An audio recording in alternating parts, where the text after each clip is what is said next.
ফ্যাসিবাদের জননী শেখ হাসিনা তার বোন সহ বাংলাদেশ থেকে পালিয়ে যেতে বাধ্য হয়েছে সেই ৩৬ দিনের আন্দোলনে। ৫ আগস্ট ২০২৪ সালে বাংলাদেশের আকাশে নতুন সূর্য উদিত হয়েছিল।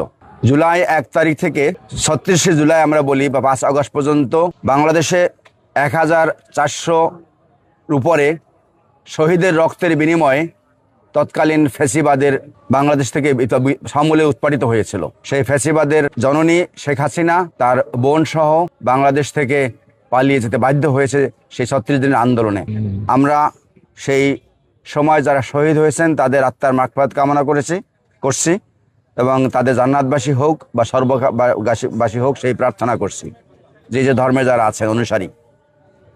একই সাথে সেই জুলাই ৩৬ দিনের আন্দোলনে যারা পঙ্গুত্ব বরণ করেছেন, চোখ হারিয়েছেন, অসুস্থ অবস্থা এখনও কষ্ট পাচ্ছেন, স্প্রিন্টার নিয়ে বেঁচে আছেন, তাদের সুস্থতা কামনা করছি এবং তাদের আত্মত্যাগের বিনিময়ে যে বাংলাদেশ পেয়েছি এই জন্য তাদের প্রতি আমরা কৃতজ্ঞতা জ্ঞাপন করছি এবং তাদের পরিবারের প্রতি গভীর সমবেদনা জানাচ্ছি। তাদের স্মৃতিকে ধারণ করে স্মৃতিকে মনে রাখার জন্য ঢাকা বিশ্ববিদ্যালয়ের পক্ষ থেকে আমরা আজকে জুলাই স্মৃতিস্তম্ভ উদ্বোধন করছি। আওয়ামী লীগ সরকারের সভানেত্রী প্রধানমন্ত্রী শেখ হাসিনা, তথাকথিত প্রধানমন্ত্রী, তিনি জনগণের কোনো চাওয়া পাওয়াকে তোয়াক্কা না করে, জনগণের চাহিদাকে মূল্য না দিয়ে শুধুমাত্র নিজের ক্ষমতাকে পাকাপোক্ত করার জন্য সব ধরনের অন্যায়, দুঃশাসন, কুশাসন কায়েম করেছেন এবং তার ফলশ্রুতিতে বাংলাদেশে একটা অরাজক পরিস্থিতি তৈরি হয়েছে, ফ্যাসিবাদ তৈরি হয়েছে, যে কারণে বাংলাদেশের মানুষ, ছাত্র জনতা, শিক্ষক শিক্ষার্থী সবাই মিলেই সেই পতনে অংশগ্রহণ করেছে। সেই সময়কার দিনগুলো আমরা কখনো ভুলি নাই, ভুলবো না, ভুলতে পারি না। কারণ সেই ফ্যাসিবাদ বাংলাদেশের মাটিতে নিজ দেশের সন্তানদেরকে যেভাবে হত্যা করেছে, নিজ দেশের মানুষকে যেভাবে গুলি করেছে, নির্বিচারে গণহত্যা চালিয়েছে, এটা কোনো মাত্রা আমরা খুঁজে পাই না, এর কোনো ক্ষমা আমরা খুঁজে পাই না।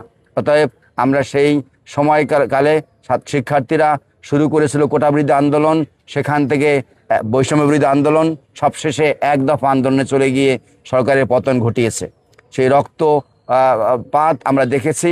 আমরা সবাই সেই সময়ে বিভিন্ন সময় আমরা আন্দোলনের সাথে সম্পৃক্ত ছিলাম।